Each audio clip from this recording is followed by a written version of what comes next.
Hi, this is Jundo. Welcome to Tree Leaf. And this is the first of a new series on why Zen folks epically fail at Zen. It's because we're ignorant fools. I don't just mean the students, I mean the so-called teachers too, and I include myself.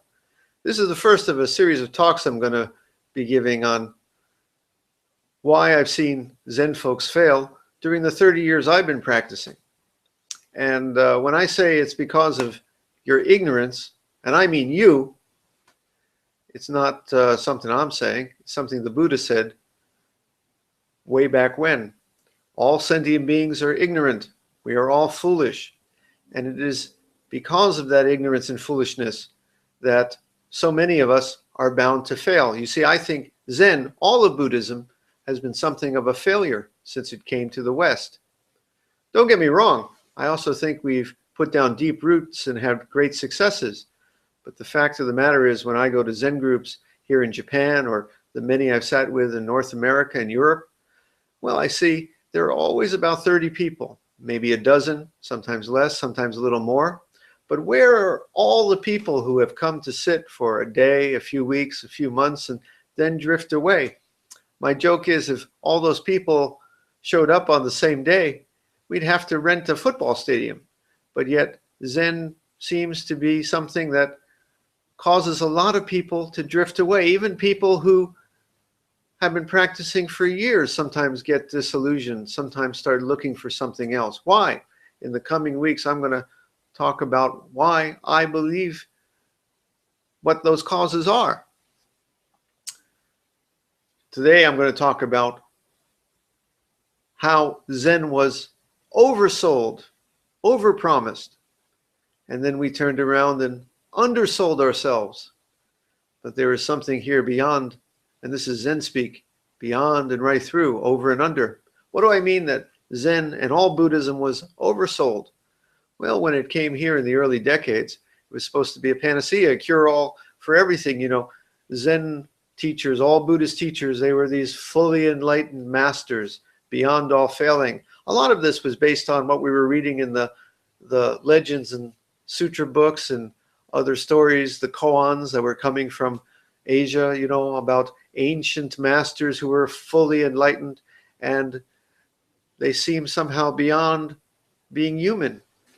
Even the Buddha, you know, is this golden figure of great mystical powers. There are stories that, you know, he only grew old, he only got sick, he only even ate and slept as a teaching to us. He really didn't need to do those things. I think that's all baloney. What happened was, in centuries past, people died. They were our saints, our religious heroes. Their images were scrubbed up, and all their human failings were taken away, leaving only these statues of people, these idealized images. Well, then the flesh and blood Zen teachers came from Asia, the first generations. We looked at them as our great masters, enlightened beings. Some of them, however, turned out to have legs of clay. I'm talking about, for example, a fellow like Trungpa, you know, his alcoholism, his drug addiction. This was all taken to be his, you know, crazy wisdom, folks. He wasn't an alcoholic. He was teaching us. Sure. And then you had the predators like Edo Shimano and Sasaki. Their fondling of students, their predatory behavior was somehow the work of an enlightened being beyond all ordinary human morality. Baloney. They were sickos, real sociopaths. But I'm here to tell you too that then we turned around and undersold ourselves. What do I mean by that? Well, then some of the students went and said, oh, you know, Sasaki and these people, because of them, it shows that the whole enterprise is a crock. It's all a great nefarious criminal enterprise. Baloney. They've gone the other way. They fail to see that beyond the few bad apples who grab all the headlines, there are hundreds and hundreds of teachers out there plugging away day after day, helping students, making no headlines because they create no trouble, create no scandal. The good news never gets the headlines, you know. It's only those who crash and bleed and burn. So then the folks went the other way and said, you see, these are all warmongering, sexual predatory folks posing as Buddhist teachings. It's all not what it was promised to be. And then some of the newer folks undersell themselves for a different reason. You know, they sit zazen for a few days, a few weeks, even a few months, and their life seems still to be their life.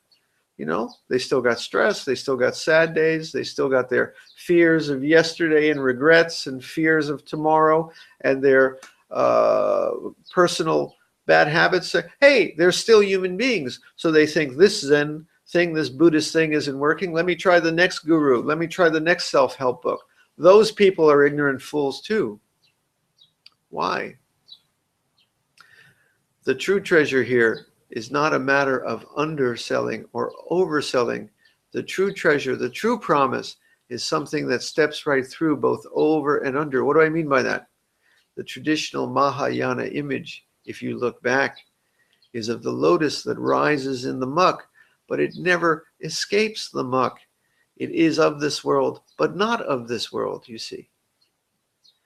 So long as we are human beings with human bodies and human brains, we're going to be prone to things like anger and greed, sexual temptation, other bad habits, addictions, you name it. Whatever human beings do in this world of war and peace and sickness and health and sun and rain. It's a beautiful, ugly world. So people see that and they say, well, my world is still that way. I guess Buddhism didn't teach me a darn thing. That's because they're only seeing out of one eye. I often say that this practice is like encountering the world out of the right eye, a world of birth and death and sickness and health and war and peace and good and bad and craziness and everything else. But out of the other eye, there truly is a way. There truly is a way that's beyond all that, right through all that.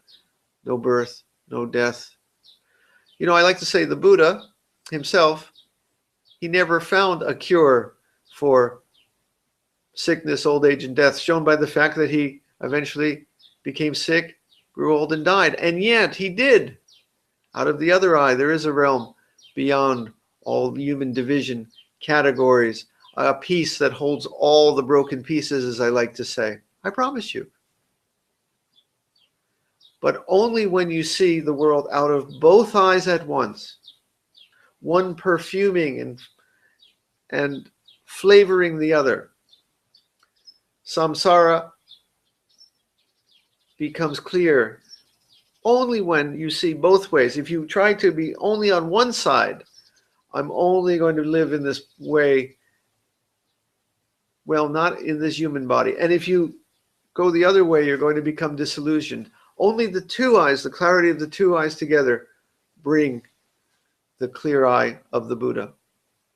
The Bodhisattva who is in this world, amongst the craziness, amongst the division and categories and individual people, but sees that it's all like a dream. I'm reading a sutra today that speaks of it all like a magician's trick.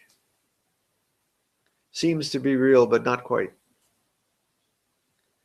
There is a treasure here beyond, over, and under. But you have to learn to see it. So please, don't oversell Buddhism. Don't undersell it. See that which is neither over and under. If you do not, you will fail. So please encounter that great success beyond all small human notions of success and failure. I'll keep talking about this and some other reasons why Zen students and teachers screw it all up in the coming weeks. In the meantime, shall we sit with that?